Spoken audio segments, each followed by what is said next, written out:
All right, we're going to go ahead and get started.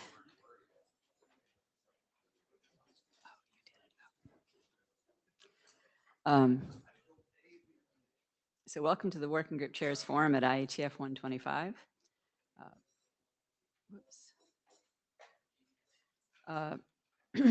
This is an official IETF meeting, and this is the note well. You all will have read this and agreed to it.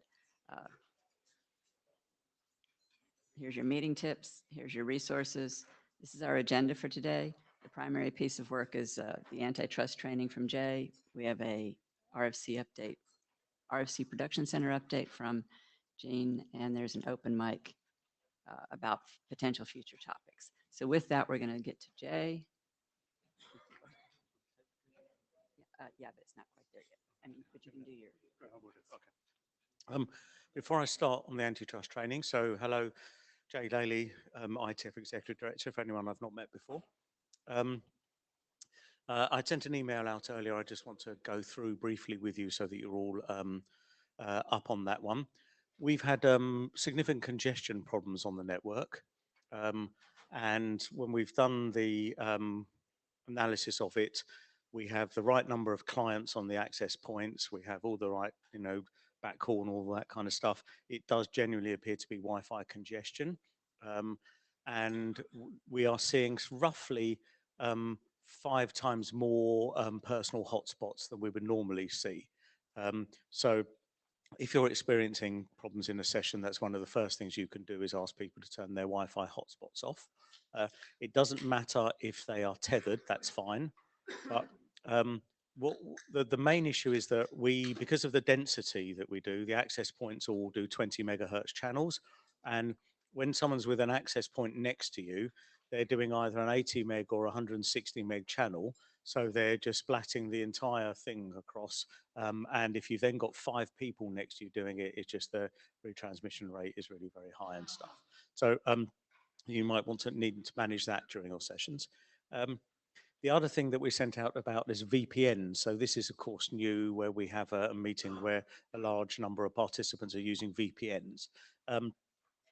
Don't fully understand all the mechanisms behind this, but the main workaround of a congestion or a problem with VPNs is to set your exit node for Singapore. Metaco use Amazon AWS for their servers, and their primary servers are all in Singapore. The failover is in Frankfurt, but we haven't had to go to that.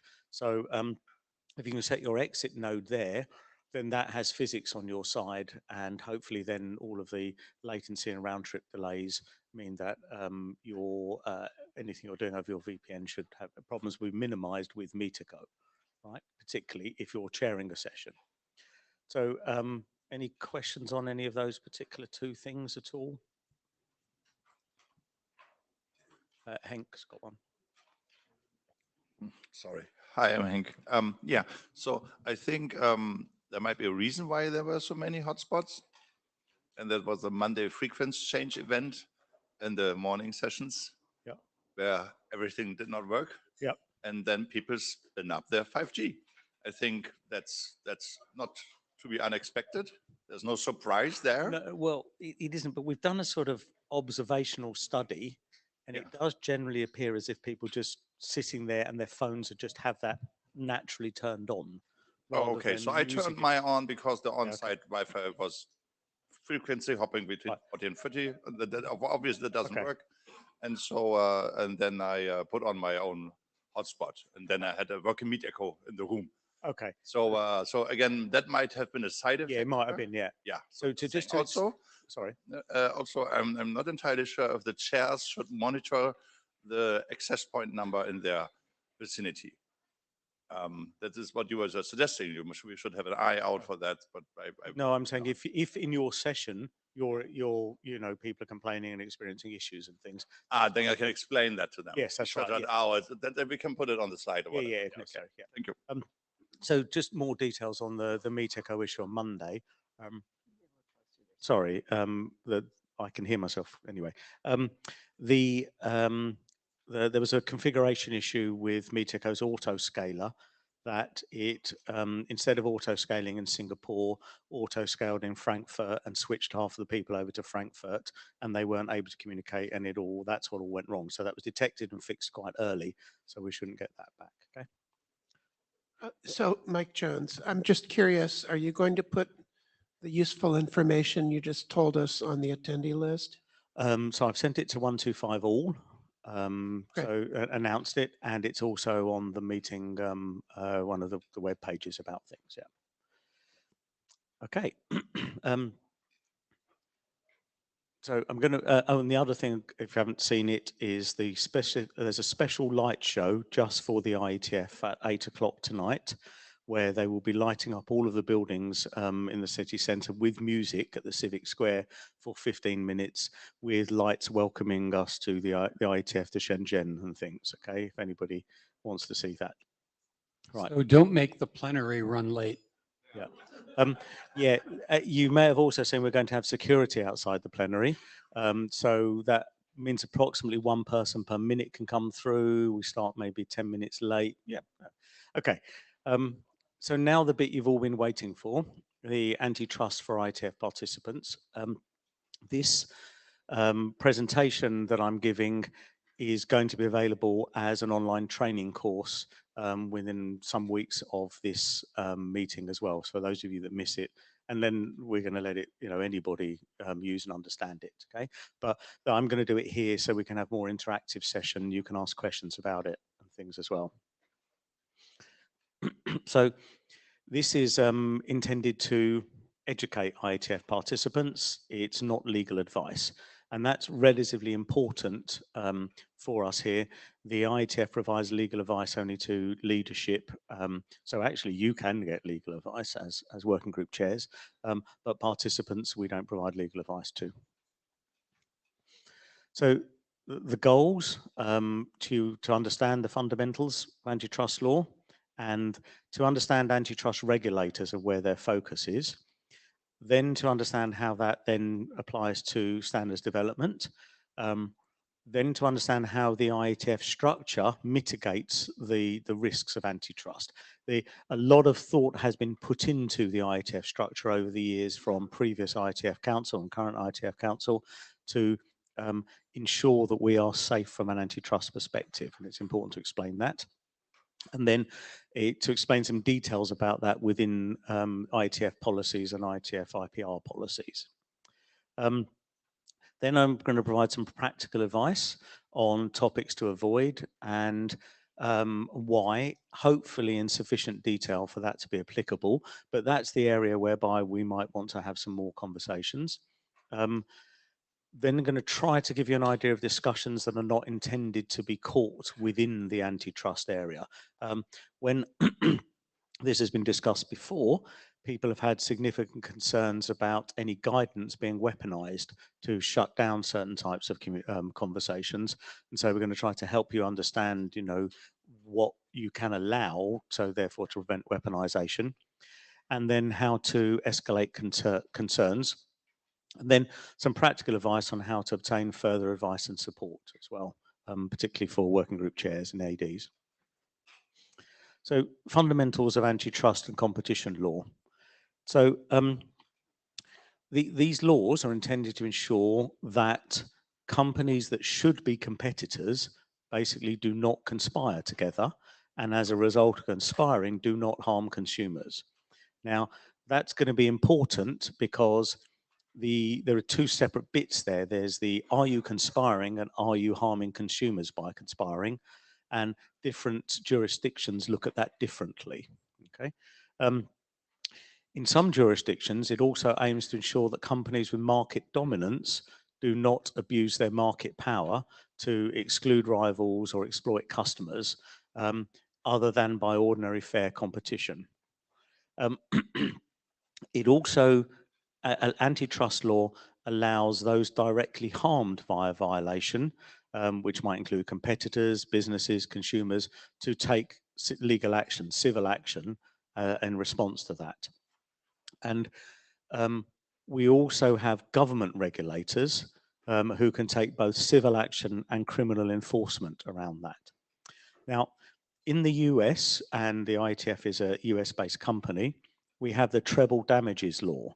What that means is that if there is an antitrust case, and let's say it's a civil action between two organizations or something, and well, actually, let's just pick about the criminal one first, and an organization is found guilty of breaking antitrust laws and is, say, fined 100 million, the law automatically triples that, okay, to 300 million. So if the assessed damage is 100 million's worth of damage, then the actual amount they pay is 300 million.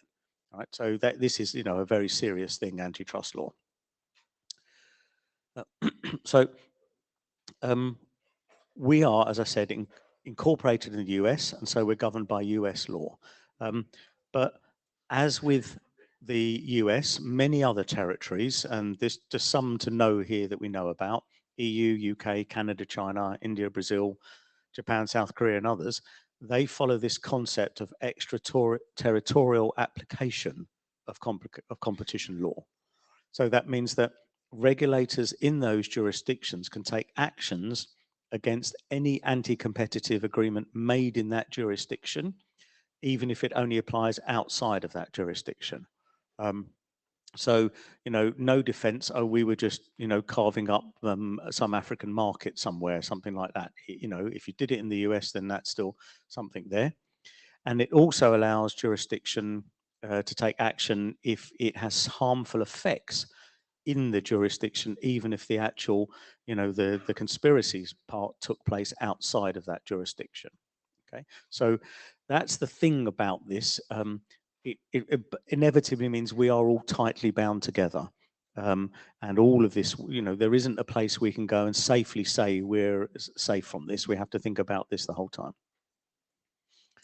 So focusing on US law, because this is the primary one for us at the moment, and this is reasonably transferable to other jurisdictions. There are 4 violations that are just considered per se violations. If you do this, this is a violation, okay? So the first one, the obvious one, is price fixing. An agreement between competitors to raise, lower, maintain, or stabilize prices.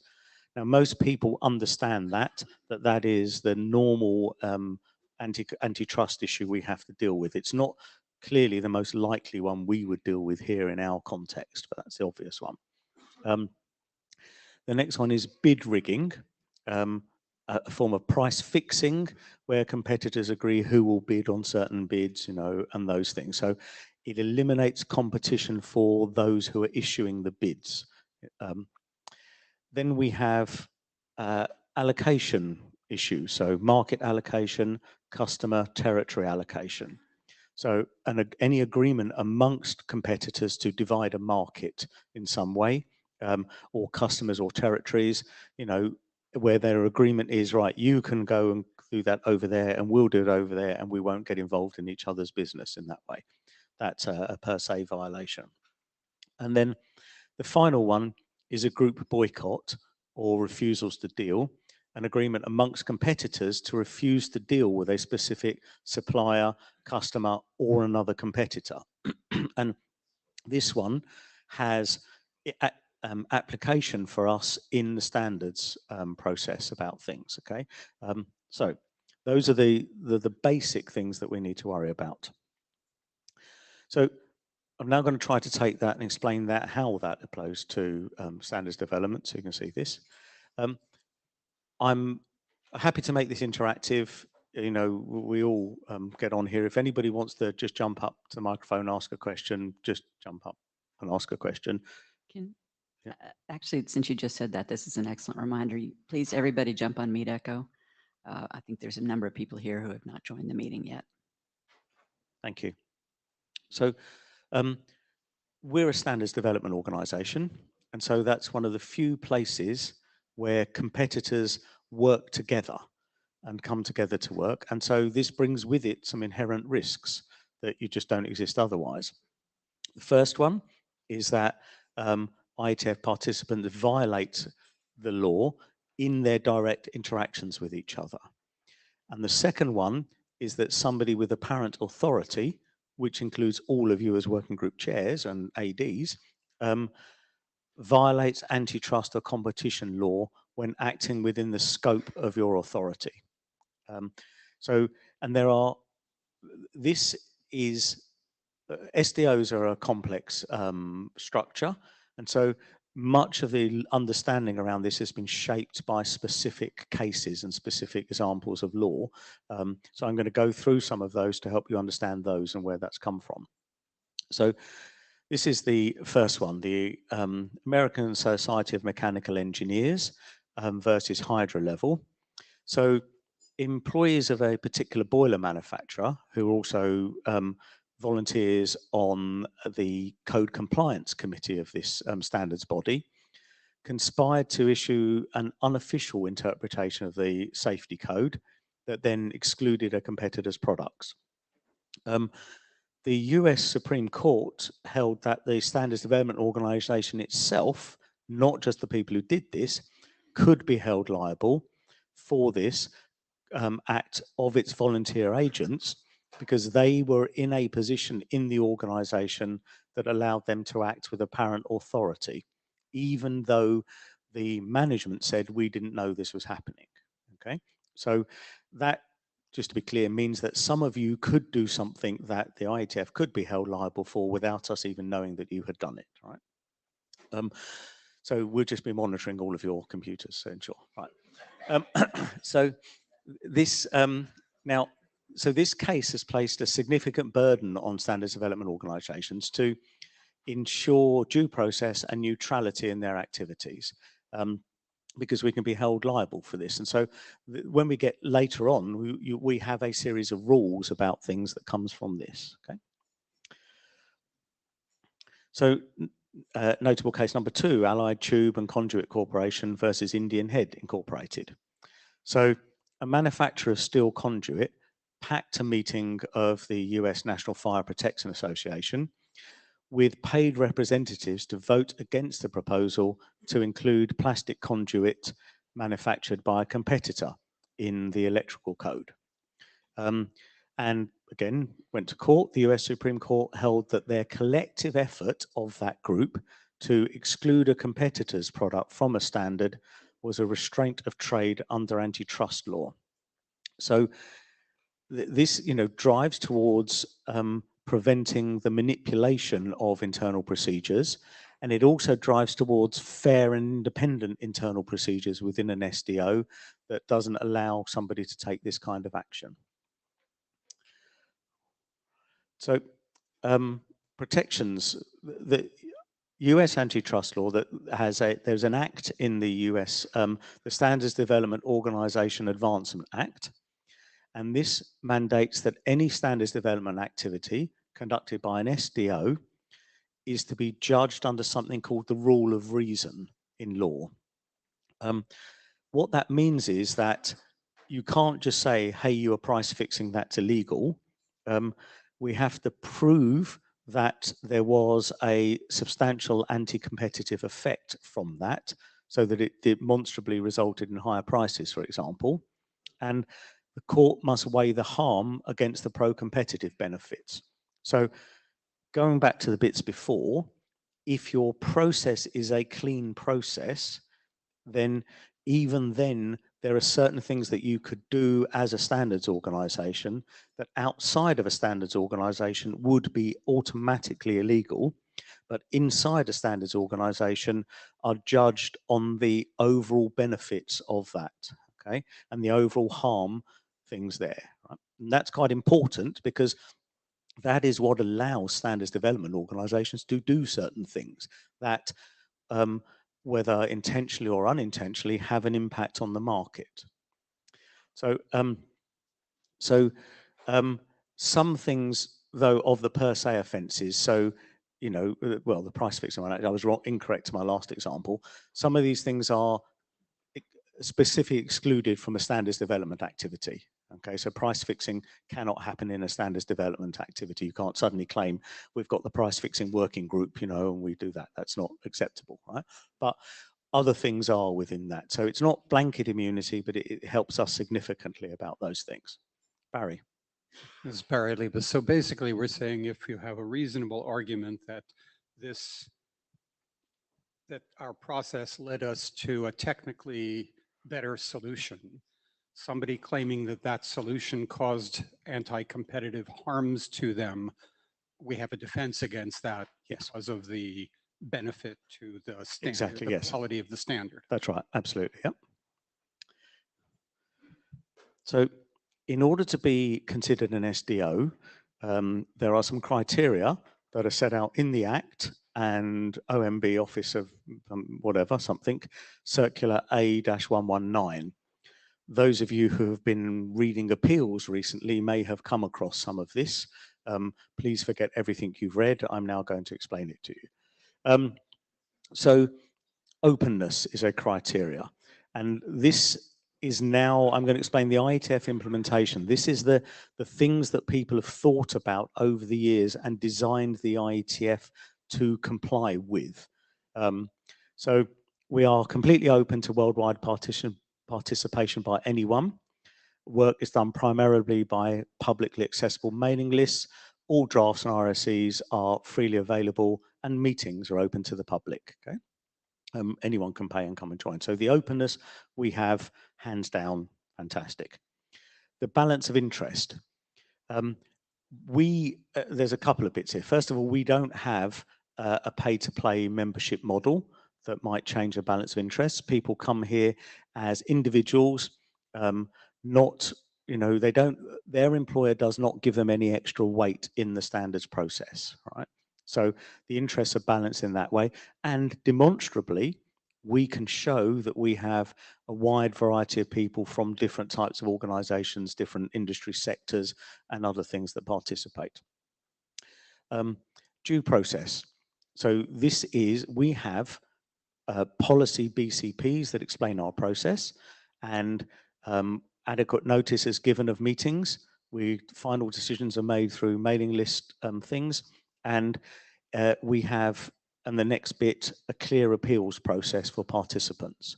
So you may have heard it said that these things require us to formally document every single objection that somebody makes to something and have as a GitHub. No, we don't. What it means is that there is a formally documented appeals process, so that if somebody says, I am not happy with the decision so far, that goes through a formal process, and we have that.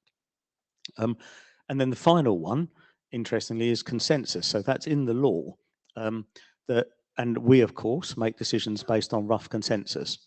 And we define that as, the law defines is good in this regard. It defines it as general agreement, not necessarily unanimity. So it gives you a wide, thing to do that. Okay. You want to take Mike's question? Yes, sorry, Mike. Mike. Please do. Yep. No, or a different Mike, sorry. No, I think Mike's going to be online. Yeah, no worries. The balance of interest point. So IETF participants are, as you say, individuals. How does that interact with the running code? We will upweight a proposal if there's running code. And does that have an influence that bigger implementers sort of get more weight? The answer is I don't know. I would have to go and ask the lawyers about that. Sorry? Yes, I will do. There's a couple of observations that largely appears to me to be internally within our procedures. And secondly, with Claude, I don't think we have that imbalance of power anymore. There we go. Right. Yeah, I'll have to make a note of that and come back to you, Mike, on that one. Right, so intellectual property rights and SDOs. Obviously, the favorite topic of everybody here. So, as you know, in BCP 79, we prefer technologies with no known IPR claims, or for technologies that have an offer of royalty-free licensing. But of course, to solve a technical problem, IETF working groups have the discretion, to adopt a technology with IPR claims if they feel that is superior enough to an alternative with fewer IPR claims. So you have that discretion. You can choose to do that. What we do is that we require participants to disclose IPR under a set of rules so that working groups can make that informed decision. And so it's the disclosure bit that's the real concern here. So patents do have a role within an antitrust in SDOs. So here are some examples of potential misuse of the standards development process by IPR holders to gain an unfair competitive advantage. So deceptive IPR disclosure, a patent ambush, where a participant fails to disclose a patent covering a technology being incorporated into a standard, only to assert that patent against implementers after the standard has been adopted and widely implemented. So just to be clear, that somebody declaring a patent very late may not count as a patent ambush. They have to exert that patent, okay, for the full chain to be made there, right? So then there's the violation of license commitments, refusing to license standards essential patents on promised terms. So if you make a commitment to do something and then not doing it. Right, before we go on, Tony's got a question. Yeah, specifically, we've seen several cases where people have raised their IPR claims very, very late in the standards making process, like in working group last call. Do we have any recourse?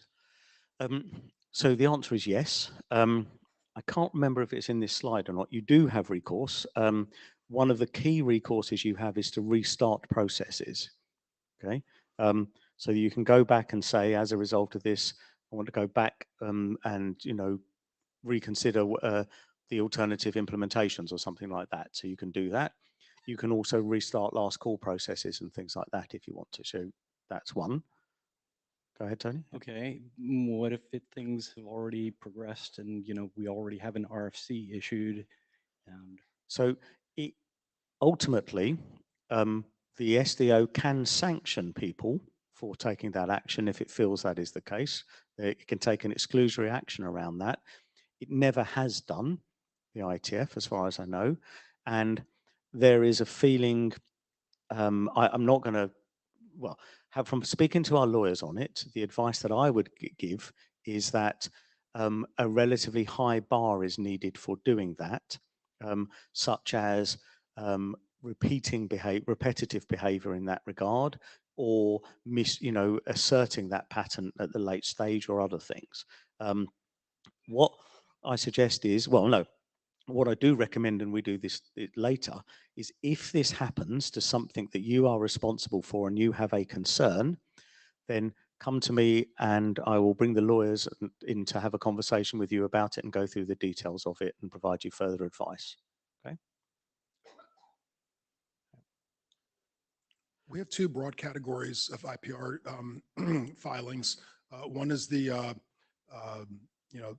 sort of royalty-free, but with a lot of extra terms like reciprocity and things like that. And then the more traditional in other SDOs, the FRAND type of license. Do chairs have to stay hush about all of the IPR declarations and not give any guidance about the differences between those? Or should we try to actually guide the work group to understand types of IPR declarations have been made? Yes, I think you can talk factually as much as you like. Absolutely. You can say that these exist. You can talk about the differences between them, certainly, and the participants can make a choice based on that. If you've got a specific question, something you might like to say or not say, then I could get the lawyers to give you a better answer than that. No, it's just whether or not it's bad to even mention the differences in the different. No, you're perfectly. In fact, you should be discussing that. It would be an uninformed working group if you didn't, I think, yeah. But limit it to what it says. Don't try to make a legal analysis. Yes, that's right. And yeah, that's there. Adrian? RFC 6701 talks about things that working group chairs or the IETF in general can do to people who disclose late. That's right. It might be worth putting that back past the lawyers because it's quite old. I did that recently, actually. I've okay. forgotten about it. It may be in the presentation, but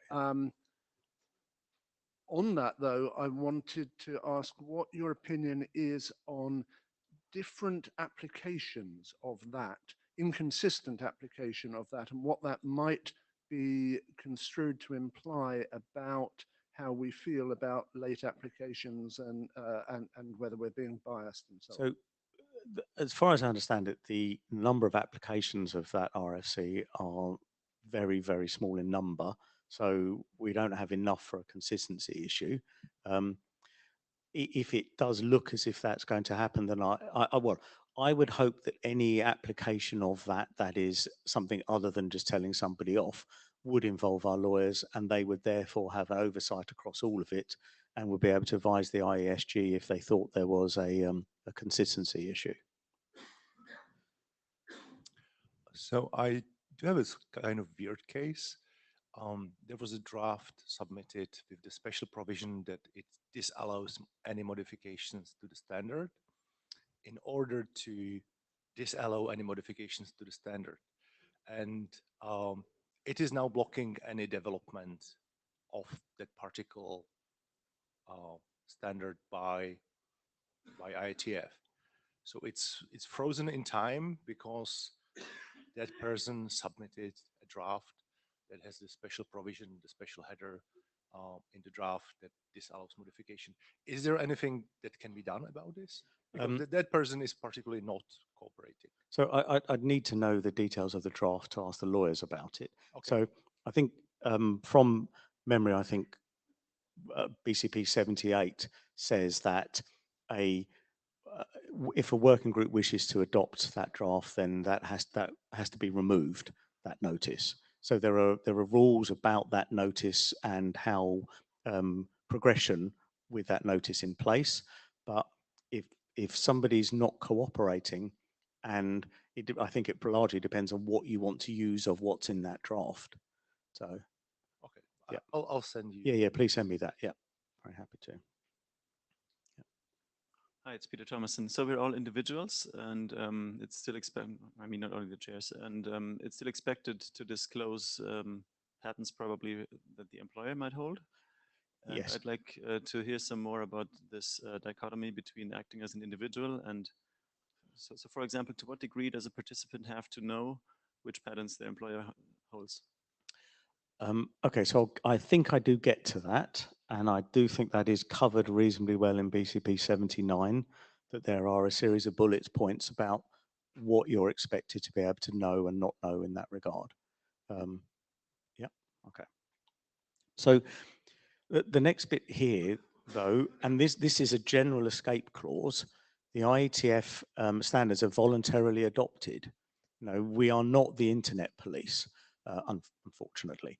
And so we don't mandate specific licensing terms. We don't mandate adoption, so we don't have the authority there. So as a result, while we have discussed action we might take that we think is undermining the standards process, much action around this stuff would generally be taken as civil action between participants rather than any sort of form of action against us. So practical considerations. These are topics that are generally inappropriate for competitors to discuss with each other, whether privately, so whether in the corridor of an IETF meeting or in any of our many open forums. This is, by the way, guidance that is in RFC 9680, and this is expanding on that to help you a bit here. So while not all, and just to be clear, this is guidance, this is not a BCP, okay? While not all discussions of these topics would necessarily be antitrust violations, it is just best if you avoid them unless you happen to be an antitrust lawyer or have one with you, okay? And the person you're speaking to does as well. So avoid product pricing as much as possible. That could be considered price fixing. You don't have to specifically agree to fix prices to be found guilty of price fixing. If a big company shared a full cost basis, information for all of their products, and then their pricing and allowing other people to calculate their margin and these type of things, that could be considered price fixing indirectly. So just to be clear though, that doesn't mean you can't discuss the general cost of implementing a technology, because this is an important thing for people, implementing this technology may cost a lot more than implementing that one. So you have to be able to have that conversation. Just don't allow the conversation to extend into profit margins or specific cost. Okay, so that's the bit there, how much am I as a company going to pay to do this, and how much money am I going to charge it for, and what's that bit in between? If you can hide those three levels, that's good. But if people want to talk, well, this one is going to cost a lot more than that one, and I really would hate to have to implement this, that's perfectly reasonable. Okay. So the next one is about markets, customers, and supply chains. So the one to avoid discussing is market opportunities for specific companies. So the point here is not to aim for something that aims for market allocation. If somebody says, we could sell 1 billion of these, that's fine, but if it looks like they're trying to in any way signal, or could be taken as signaling, that I'll sell my 1 billion over here and you sell your 1 billion over there, then that's market allocation. Okay, that's what needs to be avoided about that. IETF participants should avoid discussing details of business relationships between specific vendors and customers.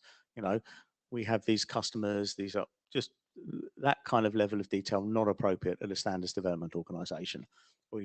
Effectively, the business people who hold those relationships probably really shouldn't be here making those kind of things, saying those things. Avoid discussing details about the supply chains of specific companies. I buy from this, I get from that, I get my software from them all the way backwards. Just be careful about that. Okay. In the two issues about price fixing and group boycotts, it is. So now I know this is complicated, which is why I'll go back again. If you're not sure, come and ask me. I'll ask the lawyer. If I know, I'll tell you. If not, I'll ask the lawyers. The reason, just to be clear, that often I act as an interface between the lawyers rather than you dealing with them directly, is to protect legal privilege. If the lawyers tell me, all right, then the legal advice, and only I see it, and I then advise you, giving you my advice, taking into account what I've got from the lawyers, that protects their advice. It's legally privileged. If the advice is sent directly to you and it enters your corporate email systems or other systems and is read by other people, it gets murkier and murkier the wider it gets, and more difficult to protect it then. Okay. So that's the reason we do that, not in order to stop you having that. It just means that I act sometimes as the intermediary to protect it in that way. Okay. There are plenty of times when, once I've set something up, I will have the lawyer talk directly to the person asking the question.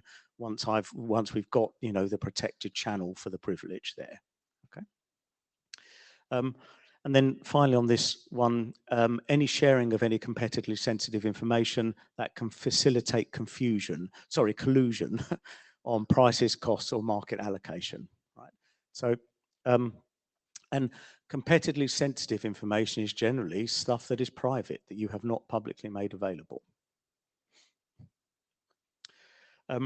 Employees, these are a big part for us, particularly as the IETF sometimes is a 1,000-person job fair. So IETF participants should avoid discussing employee compensation or benefits. Now, what we're talking about here is about, we're talking about the companies, the employers talking about this, okay, right? We mustn't have anything that's considered a wage fixing agreement. How much are you paying your people, how much are you paying your people in that way. So down the bottom doesn't mean that individual participants cannot discuss their terms and conditions with other participants, like how much you being, would you like a job with us? You can do these type of things, right? You've just got to be careful, though, of course, that if people are discussing their terms and conditions, that's not intentionally being fed up to create some kind of fixing agreement above. So that's just why we ask people to avoid it. So if you can be considered a competitor, you should avoid discussing hiring plans, practices, terms and conditions, for employees, this is, okay, because it may be considered a non-solicitation agreement.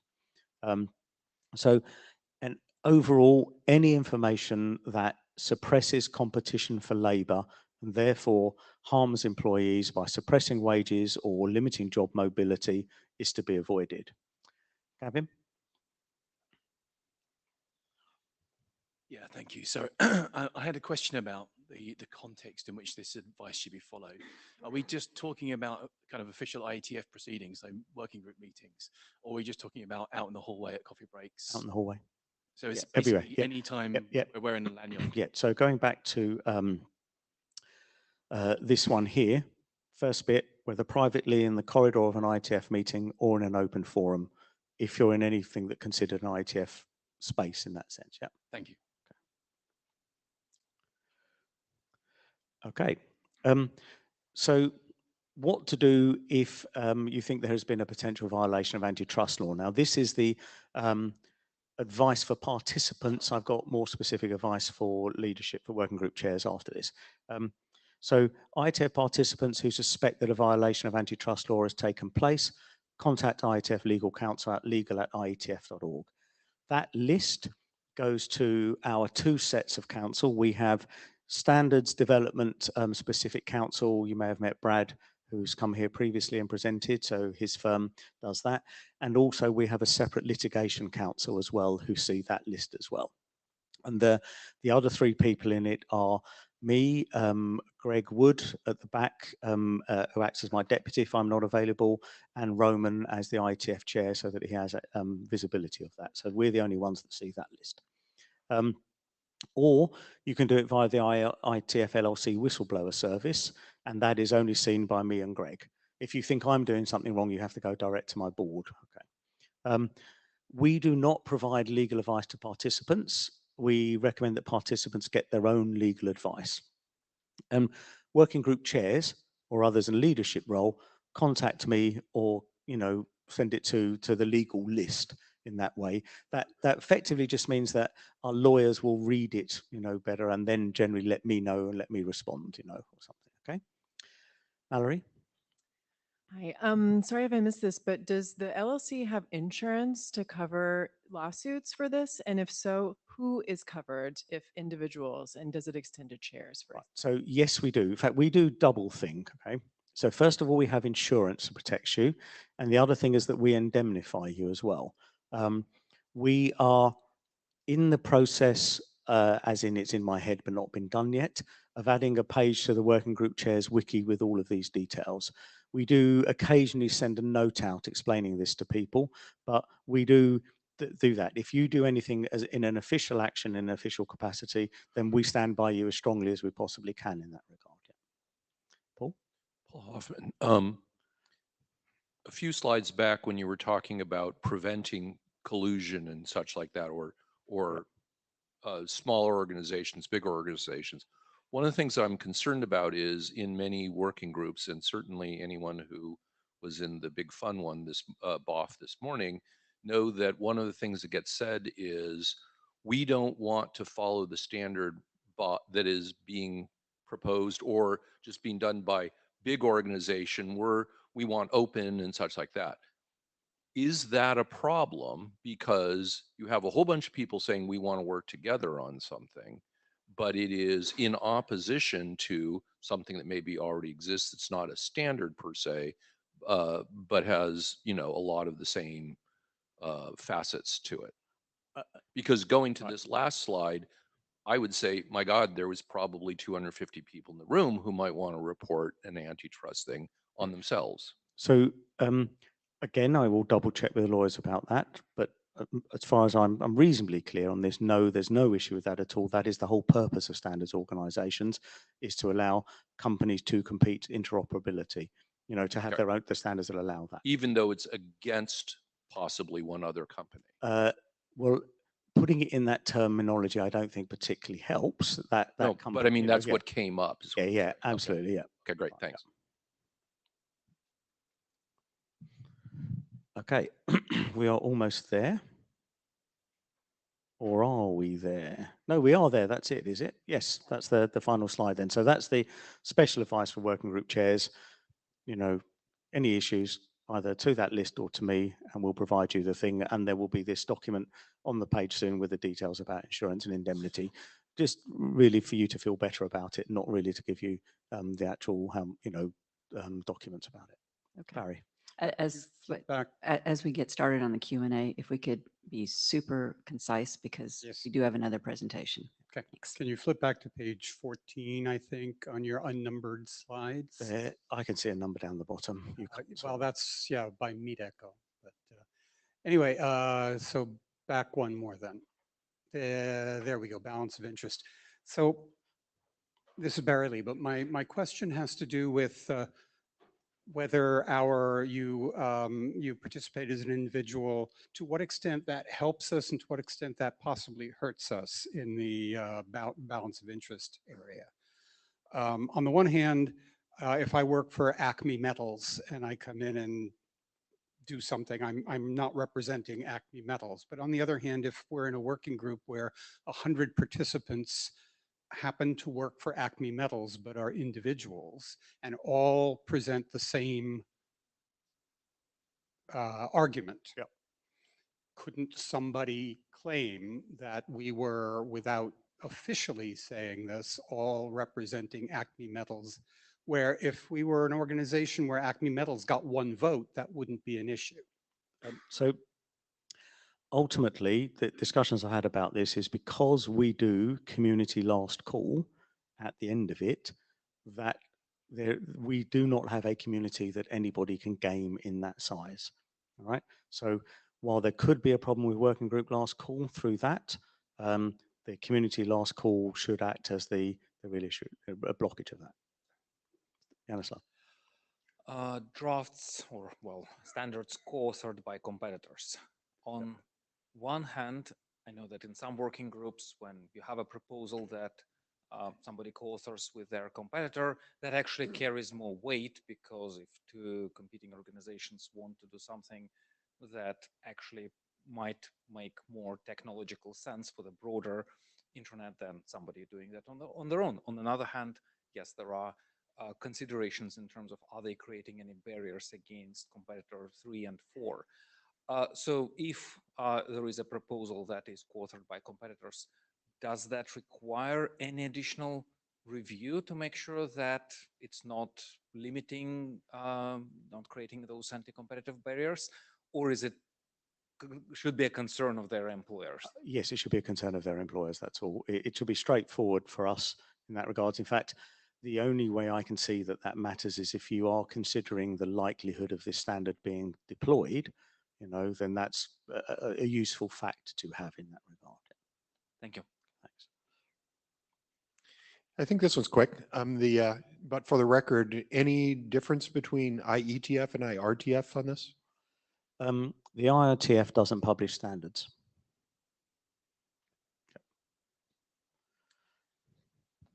All right. Thank you, Jay.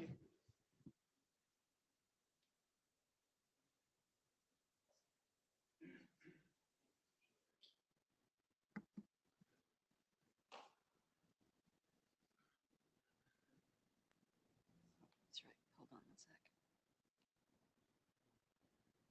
One moment.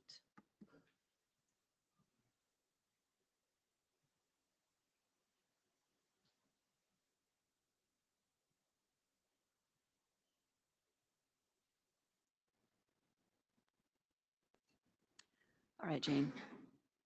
All right, I'll try to go through this fairly quickly. I'm Jean Mahoney with the RFC Production Center. Wanted to give an update on SVG guidance, tools modernization, and our GitHub and Markdown pilot programs. SVG guidance. So we do understand that the current profile is too limiting.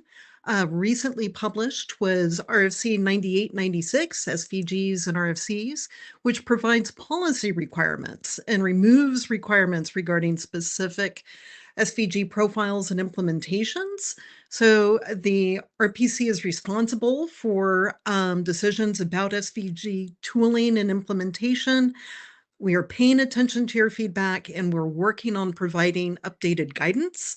For now, the guidance at authors.ietf.org diagrams holds. People have asked about tools. A popular tool that we're seeing in the queue is AASVG, which converts your ASCII art into SVG. We hear requests, hey, what can I do to convert my the diagrams I've used in my presentations into SVG? We would love to know if people have any pointers for that. Send to tools discuss and/or RFC interest. And I see Karsten has some information here for Cram Down RFC in the chat. All right, moving on. So tools modernization coming soon. Target is mid-April. So we expect to be issuing 5-digit RFC numbers by mid-June. No, we are not issuing RFC 10,000. We had a discussion about this across several mailing lists, and we figure it's just better to move on. So we will be launching the new RFC editor website. It has new queue information, some new errata handling. We're going to be moving on to a new queue management system, which will be feeding data to the new website and to Data Tracker. And also available now for testing is an editing tool called DraftForge. So moving on, here's the new website. We beta tested this in November. People got to poke at it and give us feedback. What wasn't shown in November, which has just been recently added, is errata displays. So here, if an RFC has reports against it, there's a tab. You'll see here, it's very small, but the bright yellow diamond showing this number 1. So this one has 1 report. You can click that, expand, actually click a link to go to the part of the RFC that has the report against it. So anyway, this is a replacement for the inline errata, but as you see, it's not quite inline, it's on the side, but easy to navigate. And this is what a full report looks like. So same information is shown on side by side with the RFC text. For what it's worth, here it is. And people are like, wow, that looks quite a bit like what it does now. Yes. So for the very first release, the big feature will be spam reduction. So currently when somebody creates a report, it just sends email out to multiple recipients and mailing lists. So we do delete the spam. It may take a day or two. So the new system is going to send it to us first. We'll delete the spam. We'll also make the determination whether it's a technical or editorial issue, because reporters tend not to get that right kind of frequently. And then report notification and verification will occur as usual. So we'll handle editorial reports. Stream-specific parties will verify the technical reports. So this is the queue subsite. This is where authors and ADs will go to find out information about documents in the queue. We have created clearer labels, provided more details. We also have visualization of cluster dependencies. Barry, I see you have a question. Yes, this is Barry Lieb. I had a question about the editorial reports being handled first. There are times when something that looks like an editorial error turns out to affect the technical content. Mhm. So I'm not concerned that the RPC will take care of disposing of those. I am concerned that we won't be informed about that. So how is that going to work? Okay, so we are incredibly conservative with what we consider editorial issues. Um, Misspellings of dictionary words, yes, that's editorial. Typos on header fields, things that could conceivably change the technical meaning. No, we are changing that to we will label that technical and get somebody else's feedback on that. Right. The concern I have is, like, for instance, if there's a typo in text that winds up getting hashed, and in an example, somebody might just fix that typo, but then it turns out that the example is now wrong, and it's now become a technical error in the document. That kind of thing is what concerns me. So I'm okay with the RPC taking care of that, but I think that the normal people who would have seen it before ought to at least be informed that that happens, so they could say, Yes. wait a minute. Yes. Yes. Email will continue to go out. So this is just the very first pass where we are deleting spam and saying, okay, this is editorial and we're very conservative about that. You will see notifications that we have verified or rejected, the editorial errata. So this will be transparent. It's not going to go, oh, we'll fix that over here and you won't see it. There will be email notifications. All right, I have 3 minutes. So Q website. So clear labels like, oh, author input required rather than auth, or final review rather than auth 48. And more details like this document here is participating in our pilot program, Markdown in GitHub. We need author input here. All right. Here's a very basic cluster visualization showing that eCrit similar location is in the queue and lost plan changes we haven't received yet. And finally, DraftForge. DraftForge is a VS Code plugin. It is available for testing and it has checkers for all sorts of things.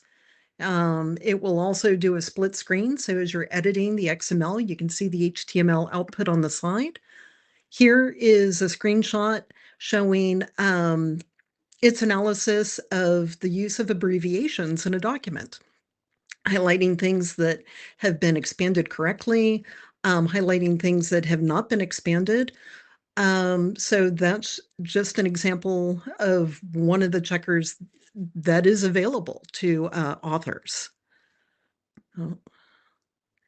All right, so the GitHub and Crimdown pilot program, we're doing 5 documents a month for each of those. Author can choose to do both, and they are we will ask them through the intake form that we send when the document enters the queue. All right. Thanks. I guess we have like 1 minute. Any questions? Yeah, we have a couple, one minute, or we could give you a minute or 2 more. I don't. Oh, all right, Peter. Hi, I was hesitating, but if nobody asks. So I don't know exactly if the question is appropriate for the RPC, but I'd be interested in a status update on the queue load. Like what's the current, whatever expected time for the thing to be edited and stuff like that? So we do provide that statistics on the website. I don't have it in my head immediately, but sorry. I am pulling this up. So I should while have she's this pulling this URL. up, all right, just to give her a slight pause, don't forget to take your garbage with you when you leave and clean up the room. There will be a meeting starting in here in 15 minutes after Jean has found her thing. Also, we did shortchange her time, so if you have any questions, please feel free to reach out to her or email the working group chairs mailing list. Great. Or you could provide the link later if that would Fair make you more enough. comfortable. I'm not. So it looks like, on the order of 12 weeks, if I'm adding it up correctly. We also, the new site will help with that. providing Also, better stats. Right. Alice has put it in the chat for you, so it's in there anyway. So thank you very much, Jean. And thank everybody. Thank everybody for coming, and have a good day.